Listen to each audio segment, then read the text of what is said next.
रामकृष्ण हरी. नमो सद्गुरु तुकया ज्ञानदीपा, नमो सद्गुरु सचितानंद रूप, नमो सद्गुरु भक्त कल्याण मूर्ती, नमो सद्गुरु भास्करा पूर्ण कीर्ती. तुकाराम तुकाराम नाम घेता कापेयम, नाम घेता कापेयम. धन्य तुकोबा समर्थ, जेने केला पुरुषार्थ, जेने केला पुरुषार्थ. जय दगडा सहित वया, तारीला जैशालाया, तारीला जैशालाया. धन्य तुकोबा समर्थ, जेने केला पुरुषार्थ, जेने केला पुरुषार्थ. म्हणे रामेश्वर भट्ट द्विजा, तुका विष्णू नाही तुझा, तुका विष्णू नाही तुझा. धन्य तुकोबा समर्थ, जेने केला पुरुषार्थ, जेने केला पुरुषार्थ. जगद्गुरु श्री संत तुकोबारायांच्या वैकुंठ गमन सोहळा म्हणजे बीज महोत्सवाच्या निमित्तानं धन्य तुकोबा समर्थ ही आपली प्रवचन मालिका चालू आहे. 4 भाग आपले संपले. आजचा 5वा भाग. तुकोबांचं चरित्र आपण वर्णन करत आहोत. तुकोबांच्या जीवन चरित्राला थोडा स्पर्श करण्याचा आपला हा प्रयत्न आहे. मागच्या भागामध्ये चिंतन करत असताना आपण अर्थात मागच्या भागापर्यंत चिंतन करत असताना अनेक चरित्र कथा आपण तुकोबारायांच्या बघितल्या. मागच्या भागामध्ये पितरांना कसं जेव घातलं त्या अगोदर भंडारा डोंगरावरची कथा आपण बघितली, भामचंद्र डोंगरावरची कथा बघितली आणि आता उर्वरित बऱ्याच अशा कथा आहेत, पण आपल्याला जेवढ्या शक्य होतील वेळेच्या अभावी तेवढ्या आपण घेण्याचा प्रयत्न करू. तुकोबाराय भंडाऱ्यावरून आलेत आणि तुकोबाराय संपूर्णपणे फक्त आणि फक्त विठ्ठलाच्या चिंतनामध्ये आपला वेळ घालवत असत. तुकोबाची कीर्ती सर्वत्र पसरायला लागली. पुण्याजवळच पुण्यातच असलेलं आपलं लोहगावच्या लोकांना तुकोबांची कीर्ती कळली आणि लोहगावचे बरेच लोक देहूला येऊन कीर्तन ऐकायला लागले. तुकोबांचे भक्त बनले. तुकोबांना विनंती करून आपल्या गावी घेऊन जायला लागले की महाराज आमच्याकडे कीर्तनासाठी चला. तुकोबांनीही त्यांच्या विनंतीला मान दिला. तुकोबाराय लोहगावला गेले. लोहगावला तुकोबा एवढे रमले, एका दिवसासाठी गेले, 1 महिन्यापर्यंत कीर्तन चाललं. आज यांच्या घरी कीर्तन, उद्या त्यांच्या घरी कीर्तन, उद्या त्यांच्या घरी कीर्तन, असं रोज तुकोबांचं लोहगावमध्ये कीर्तन. लोहगावचे भाविक भक्त तुकोबांच्या कीर्तनामध्ये तल्लीन होऊन जायचे. तुकोबांचे भक्त बनले, वारकरी बनले, भगवत भक्त बनले, वैष्णव बनले. आता लोहगावामध्येही तुकोबांचं बरंच चरित्र आहे. लोहगावामध्ये चमत्कार भरपूर आहेत तुकोबारायांचे. असू द्या, तुकोबाराय लोहगावामध्ये बरेच स्थिरावले. लोकही लोहगावचे तुकोबांचे भक्त झाले. 1 महिना 2 महिना झाला, तुकोबा पुन्हा देहूगावी आलेत. पुन्हा लोहगावची मंडळी यायची, तुकोबांना घेऊन जायची, तुकोबा कीर्तन करायचे. जास्तीत जास्त काळ तुकोबांचा लोहगावला जायला लागला. इकडे तुकोबांची कीर्ती पसरत असताना तुकोबांचा भक्तगण वाढायला लागले. प्रत्येक जाती धर्मातले लोक तुकोबांकडे आकर्षित व्हायला लागले. ब्राह्मण कुळात जन्मलेले सुद्धा वैदिक ब्राह्मणही तुकोबांकडे जायला लागले, तुकोबांचे भक्त बनायला लागले, तुकोबांच्या पाया पडायला लागले. लोहगावचे कोंडोबा ब्राह्मण होते, गंगाधर मवाळ पूर्वीच ब्राह्मण होते. असे अनेक लोक तुकोबांकडे जायला लागले. तुकोबांचे भक्त बनले, भगवत भक्त बनले, कर्मठपणा केला, यज्ञ याग केले आणि नामचिंतनाकडे लोकांचा ओढा वाढला. कारण सोपं साधन.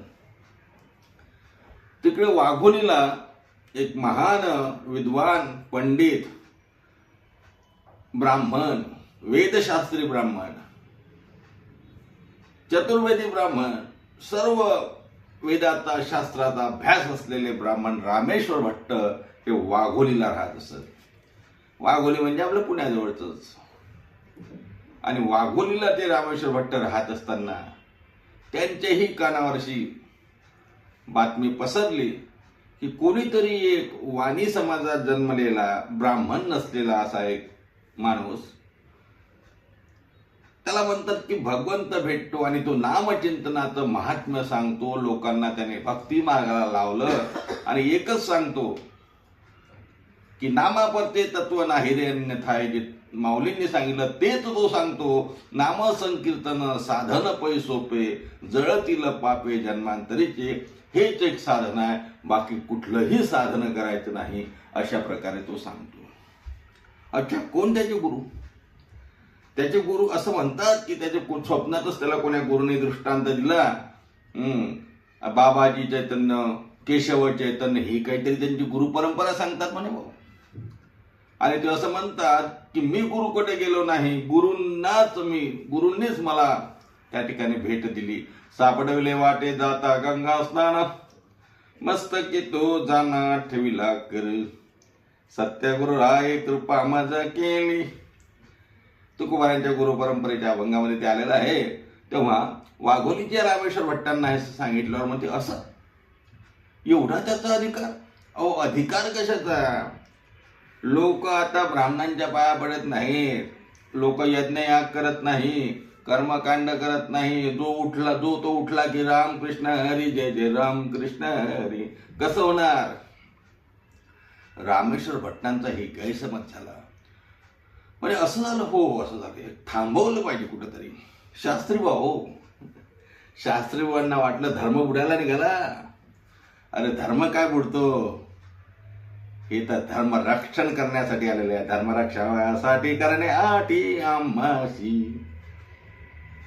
संतांचा अवतार कार्यच मुळात धर्माचं रक्षण, धर्म वाढवण्यासाठी आहे. जसं देव धर्म रक्षणासाठी येतो, तसं संत महात्मे धर्माचं पालन पोषण आणि धर्म वाढवायसाठी येतात. धर्म रक्षावयासाठी करणे आठी आम्हाशी.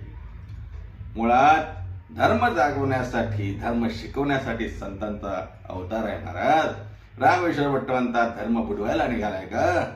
बरोबर. रामेश्वर शास्त्रींचं, रामेश्वर भट्टांचा खूप मान होता. विद्वान ब्राह्मण, दशग्रंथी ब्राह्मण. त्यांनी देहूच्या पाटलाला एका ग्रामाधिकाऱ्याकडून चिठ्ठी पाठवली की या तुकोबांना देहूमध्ये राहू देऊ नका, तुकोबांना देहूतून बाहेर घालवा, कारण हा माणूस अधम करतो आहे, धर्माच्या विरोधात वागतो आहे, वेदशास्त्राच्या विरोधात वागतो आहे, याचा तो अधिकार नसताना हा उपदेश करतो, याला घालवा देहूतून. अशी चिठ्ठी पाठवली महाराज. तुकोबांकडे देहवासी लोक गेले. अरे म्हणे अशी चिठ्ठी आली, काय करायचं? वाचून दाखवली. तुकोबा म्हणतात काय करायचं तुम्हीच सांगा. तुकोबा अभंगातून व्यक्त होतात. कोपला पाटील गावीचे लोक, आता मज भीक कोण घाली, आता मज भीक कोण घाली, आता मज भीक कोण घाली. कोपला पाटील गावचे लोक, गावचे लोक कोपले, पाटील कोपला, बाहेर काढतायत मला, आता काय करायचं? काही लोकांनी सांगितलं अरे रामेश्वर शास्त्री तसे नाहीत हो, ते समजदार आहेत, काहीतरी गैरसमज झाला असावा. म्हणजे मग करायचं काय? तुकोबा एक काम करा, तुम्ही रामेश्वर शास्त्रीला जाऊन भेटा. म्हणजे कुठे राहतात ते? म्हणजे वाघोलीला. बरं बरं, काही हरकत नाही, आमचं दर्शन होईल महाराजांचं, पंडित महाराजांचं, ब्राह्मण महाराजांचं दर्शनाचं योग येईल, जातो मी. तुकोबा निघालेत. गळ्यात विना, हातात चिपळ्या, विठ्ठल नामाचा गजर. निघाले तुकोबाऱ्या वाघोलीच्या दिशेने. विठ्ठल विठ्ठल विठ्ठल विठ्ठल विठ्ठल विठ्ठल विठ्ठल विठ्ठल विठ्ठल करत तुकोबा निघाले. पोचलेत वाघोलीला. तुकोबांनी आपलं स्नान वगैरे केली आणि वाघोलीला पोचलेत. रामेश्वर भट्टांच्या दरबारामध्ये, वाड्यामध्ये, मोठा वाडा. सांगा तुकाराम आलेत. असं अहो नाही, त्यांची पूजा चालू आहे. कुणाची पूजा चालू आहे? रामेश्वर भट्ट पूजा करताय. अनेक लोक येऊन त्यांना आपल्या शंका कुशंका विचारतात आहे, शास्त्र विचारतात आहे. शास्त्राचा अध्ययन झालेलं रामेश्वर शास्त्री. आणि तुकोबा म्हणतात ठीक आहे. तुकोबाई निघाले. कोणीतरी म्हणतो अरे दूर दूर दूर दूर दूर दूर दूर तुका दूर दूर दूर दूर. सोहळ्यात आहेत रामेश्वर शास्त्री. हो काय सोहळं काय ओढ. आमच्या तुकोबांपेक्षा कोणी सोहळा आहे का? सोहळ तर ते आहे महाराज, पवित्र सोहळी एकतीच भूमंडळी, ज्यांचा आवडता देव अखंडित प्रेम भाव. जे देवाला आवडतात, देव ज्यांना आवडतो ते सोहळे, बाकी सर्व ओळे. ठीक आहे. रामेश्वर शास्त्री जवळ गेले. रामेश्वर शास्त्री म्हणतात अरे कोण तू? म्हणे मी तुकाराम. तुकाराम तूच का हो? म्हणे तू अभंग निर्माण केले. हो मी केले. कोणी आज्ञा दिली तुला? कोणी सांगितलं तुला धर्माच्या विरोधात एक काम करायचं? मी धर्माच्या विरोधात? मी तर धर्म रक्षणाचं धर्म वाढवण्याचं काम करतोय. जनसामान्याला, बहुजनांच्या लोकांना, ज्यांना देव धर्म काही कळत नाही, त्यांना भक्ती मार्गाला लावतो आहे. यात कुणाची परवानगी पाहिजे? रामेश्वर शास्त्री म्हणतात तू धर्माच्या विरोधात काम करतोय, तुला कोणी आज्ञा दिली? तुकोबाराय म्हणतात मला देवानी सांगितलं अभंग रच, देवानी सांगितलं कवित्व कर, म्हणून मी अभंग लिहिले. मग रामेश्वर शास्त्री म्हणतात तुला देवाने सांगितलं ना, मलाही तुझ्या पांडुरंगाने सांगितलं की तुकोबांना सांग की अभंग बंद कर लिहिणं. म्हणजे ठीक आहे, काही हरकत नाही.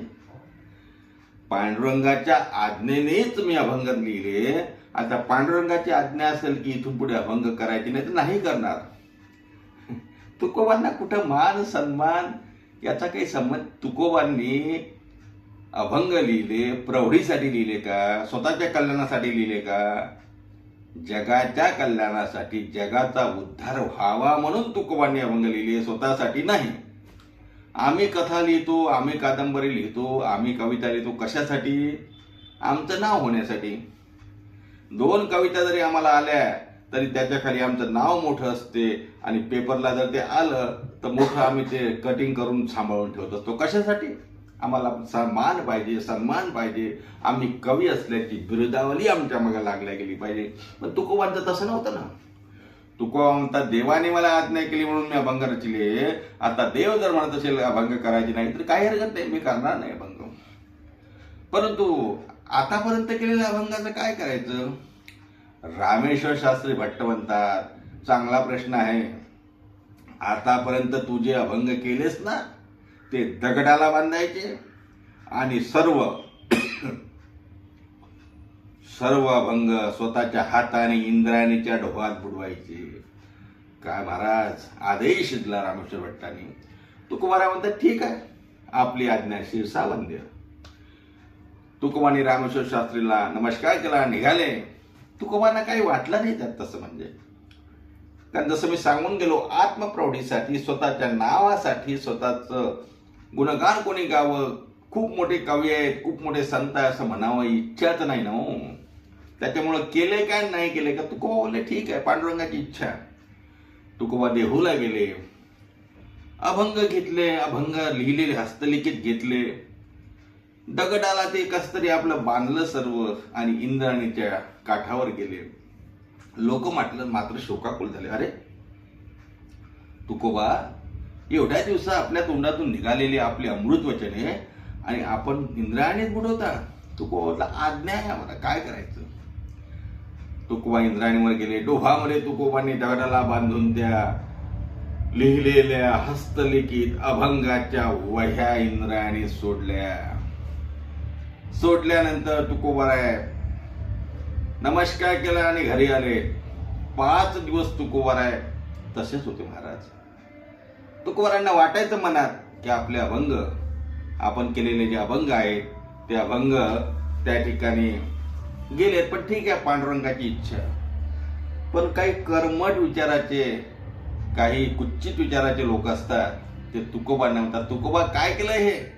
पहिले सावकारीच्या वह्या बुडवल्या म्हणजे संसार बुडवला आणि आता पारमार्थिक जे लिखाण केलं तेही बुडवलं. काय तुमच्यात जीव आहे? काय तुमच्यात अर्थ आहे? ठीक आहे तुमचं जीवन, संसारही बुडवला आणि परमार्थही बुडवला. त्यापेक्षा तुम्ही बुडाले असते तर बरं झालं असतं. तुकोबारायांना ही गोष्ट लागली मनाला. तुकोबा म्हणतात, मी बुडालो असतो तर बरं झालं असं म्हणतात लोक. मी तर बुडणं न बुडणं प्रश्नच नाही, पण बुडून आत्महत्या करण्या एवढा मूर्ख मी नाही. संसार बुडवला देव प्राप्त करण्यासाठी, अभंग रचले जनतेच्या फायद्यासाठी, जनकल्याणासाठी अभंग बुडवले. पांडुरंगाच्या आज्ञा आहे असं समजून माझा काय दोष. तुकोबांना ती गोष्ट लागली महाराज, आणि तुकोबा देवाचा धावा करू लागले. अरे पांडुरंगा, काय चाललंय काय? तूच मला सांगितलं अभंग निर्माण कर, आणि मी अभंग लिहिले, कवित्व केलं, आणि तेच अभंग माझ्याच हाताने तू बुडवले.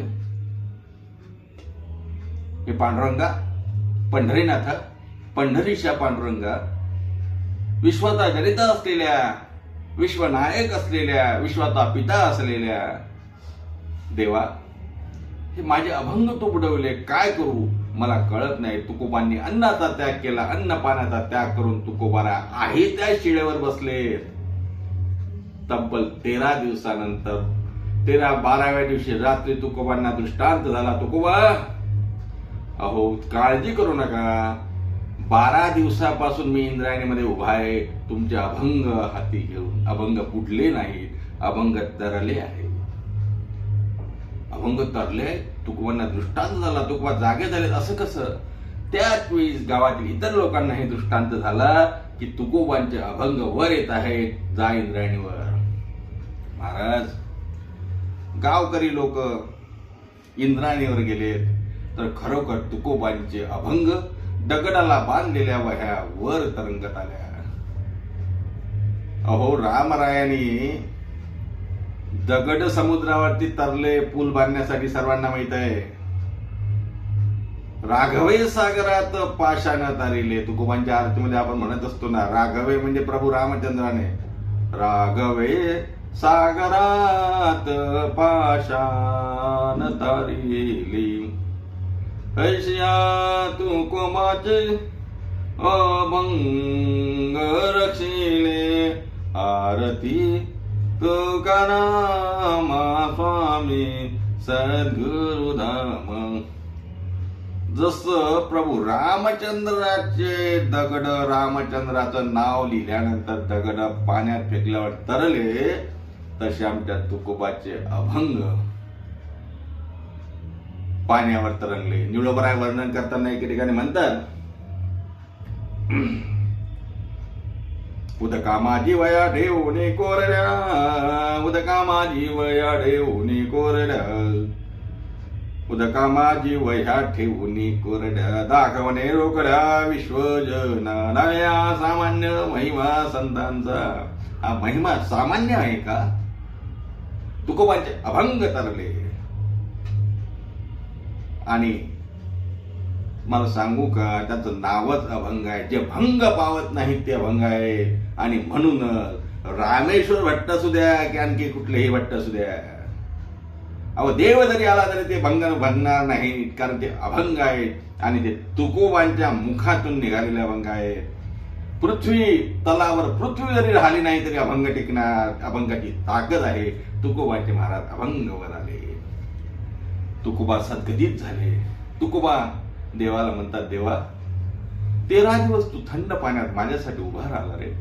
मी तुला खूप त्रास दिला देवा, खूप त्रास दिला, माफ कर मला. देवाने सांगितलं, तुकोबा, अहो तुम्ही अभंग लिहिले, माझं वर्णन केलं, ते बुडणार कसे, भंग होणार नाही. ही कीर्ती तुकोबांची सर्वत्र पसरली. इकडे रामेश्वर भुवाशास्त्री सोमवार प्रदोष एकादशी म्हणून पुण्याला आलेत. वाघोळीवरून नागनाथाचं दर्शन घ्यायला यायचे, आले. आणि जाता जाता त्यांना एक अनगट शहा म्हणून एक फकीर होते, अवलिया. त्यांची वाडी लागली, आश्रम लागला. तिथे एक विहीर होती. रामेश्वर शास्त्रींना असं वाटलं की आंघोळ करावी आणि दर्शनाला जावं समोर. रामेश्वर शास्त्री विहिरीमध्ये उतरले. खरं पाहता त्या विहिरीमध्ये परवानगी न घेता हे उतरले. पहिली गोष्ट, त्या विहिरीमध्ये कोणी उतरत नव्हतं. पोहऱ्याने पाणी काढायचं, बाहेर आंघोळ करायची. पण रामेश्वर शास्त्री, कधी कधी माणसाला ज्ञानाचाही दंभ, अभिमान चढतो. काय विचारायचं फकीराला? रामेश्वर शास्त्रीने आंघोळीला उतरले. इकडे अनगट शहाचे शिष्य सांगत गेले अनगट शहाला, कोणीतरी एक ब्राह्मण आहे म्हणे पंडित, तो विहिरीत उतरला. असं विना परवाना? हो, विना परवाना. अनगट शहा आले आणि बघतात रामेश्वर शास्त्री आतमध्ये. ठीक आहे, पाणी में ही रहो, पाण्यातच राहा, बाहेर आला की अंग पुळत. सहजगत्या बोलून गेले महाराज. कोण? अनगट शहा. इकडे रामेश्वर शास्त्री पोहले वर निघाले की अंगच पोळायत बा, आग लागल्यासारख्या, जलनच अंगात. पाण्याच्या बाहेर आली की आग लाग, काय करावं समजत नाही. शेवटी बाहेरचं निघणं आहे. शिष्य परिवार बोलला, अनगट शहा महाराजांची माफी मागा म्हणे. फकीरांची माफी कोण मागेल? वर आले अंगामध्ये एवढी जलन जसं की आगीत पोळल्यासारखं व्हायचं. कारण अनगट शहाचे शब्द, तेही अवलिया फकीर होते. बाहेर निघाले. शिष्याने आपल्या धारेनं पाणी टाकणं सुरू, ओलं धोत्र गुंडाळलं, काही केल्या. त्या ठिकाणी आग, जसं शंकरजीनं हलल पिलं, शंकरजीची आग शीतल होत नव्हती, तसं या वाघोलीच्या रामेश्वर भट्टांची परिस्थिती झाली. रामेश्वर भट्ट त्वरित निघाले आणि आपल्या इंद्रायणी तरी आळंदीला माऊलीजवळ गेले आणि माऊलीजवळ जाऊन माऊलीला विनंती केली, माऊली काहीतरी करा, माझं हे व्याधी दूर करा, अंग पोळते हो. 2-3 दिवस तिथेच थांबले. माऊलीने दृष्टांत दिला, इथे होणार नाही, इथे काही होणार नाही, तिथे जावं लागेल. कुठे? आता इथलं कोर्ट बंद आहे आळंदीचं, सध्या कोर्ट चालू आहे देहूचं. देहूला जा आणि तुकोबाऱ्यांना शरण जा. देहूला जाऊन तुकोबाऱ्यांना शरण जा. रामेश्वर शास्त्री बोलले, कसं जाऊ शरण? तुकोबांचा तर मी खूप अपमान केला, त्यांचे अभंग बुडवायला सांगितलं. अभंग तरले हा भाग ठीक आहे, पण मीच बुडवायला, मी पापी आहे, त्यांना कसं शरण जाऊ? रामेश्वर शास्त्रींनी चिठ्ठी लिहिली तुकोबांच्या नावाने, माफी मागितली आणि घडलेला प्रकार सांगितला. रामेश्वर शास्त्रींचे शिष्य तुकोबारायांकडे गेले. तुकोबारायांना म्हणतात, तुकोबाराय, हे रामेश्वर शास्त्रींनी चिठ्ठी दिली. तुकोबारायांनी चिठ्ठी वाचली आणि तुकोबाराय म्हणतात, अरे देवा, असं कशाला केलं रे? असा त्रास द्यायचा नाही रामेश्वर शास्त्रींना. कशामुळे? त्यांची काय चूक आहे? अरे चूक तर होतेच होते, असा त्रास द्यायचा नाही रामेश्वर शास्त्रींना. तुकोबाराय म्हणतात, अरे पण माऊलींनी आमच्याकडे कशाला पाठवलं? माऊलींजवळ काय कमी आहे? माऊलीच ते दाह दूर करू शकतात ना, पण तू नाही. शेवटी माऊलींची आज्ञा म्हणून तुकोबारायांनी त्या ठिकाणी काही अभंग लिहिले चिठ्ठीवरती आणि रामेश्वर शास्त्रींना पाठवले. जे अभंग रामेश्वर शास्त्रींनी बुडवायला सांगितले त्याच अभंगाने तुकोबारायांच्या 2-4 अभंगाने रामेश्वर शास्त्रींनी अभंग वाचले आणि ते अभंग वाचल्या वाचल्या रामेश्वर शास्त्रींचा शरीराला लागलेला दाह, अग्नी, जलन जाग्यावर समाप्त झाली. महाराज रामेश्वर शास्त्री पट्ट दिशी देहूला आले आणि तुकोबांच्या चरणी नतमस्तक होऊन तुकोबांचे शिष्य बनले. हा इतिहास आहे. तुकोबांचं चरित्र खूप मोठं आहे महाराज, काय सांगू, किती गोष्टी सांगायच्या. इकडे अनगट शहा फकीराला माहिती झालं की रामेश्वर शास्त्रींचा दिलेला शाप कुठं कसा काय आपला विफल ठरला. रामेश्वर शास्त्री चांगले आहे, मग कोणीतरी सांगितलं एक देहूला तुकोबाराय आहे, त्यांनी कृपा केली आणि रामेश्वर शास्त्रींचा दाह, जलन कमी झाली. अनगट शहाला वाटलं आपणही तुकाराम महाराजांच्या दर्शनाला जावं. अनगट शहा निघाले. चिंचवडच्या मोऱ्या मंदिराजवळ गेले. तिथेही चिंतामणी महाराज होते. आपण चिंतामणी महाराजची कथा मागच्या भागामध्ये मला वाटतं ऐकली. तिथे गेले. भिक्षा देही म्हटलं, कटोराभर भिक्षा द्या म्हटलं. सर्व भिक्षा दिली, कटोरं भरत नव्हतं. शेवटी चिंतामणी महाराजांना कळलं. शिष्य सांगतात की कटोरीच भरत नाही. चिंतामणी महाराजांचा सर्व द्या. सर्व आपल्याकडचे पोतेच्या पोते, गोण्याच्या गोण्या खाली केल्या, कटोरी भरत नव्हती. शेवटी चिंतामणी महाराज बाहेर आले. युद्धसिद्धीची कृपा होती. नंतर कटोरी भरली, तो भाग निराळा. तिथून अनगट शहा महाराज देहूला निघाले. देहूला आल्यानंतर तुकोबारायांचं घर विचारलं, कुठे आहे तुकोबांचं घर? म्हणे ते आहे. तुकोबांच्या घराजवळ गेले. उभे राहिले. भिक्षा देही, कटोरं भरून द्या. तुकोबाराय तर मंदिरात होते. तुकोबांची पत्नी जिजाऊ, आवली माता जात्यावरती काहीतरी दळत होत्या. मुळातच घरामध्ये धनधान्य कमी महाराज, काय सांगायचं. इकून आवाज आला, भिक्षा द्या. जिजाऊ ओरडल्या, कोण आला म्हणे? यावेळेस भिकारी हा. आम्हालाच कमीन त्यात चालला. पण तुकोबारायांची धाकटी कन्या गंगा, गंगेनं मूठभर पीठ घेतलं.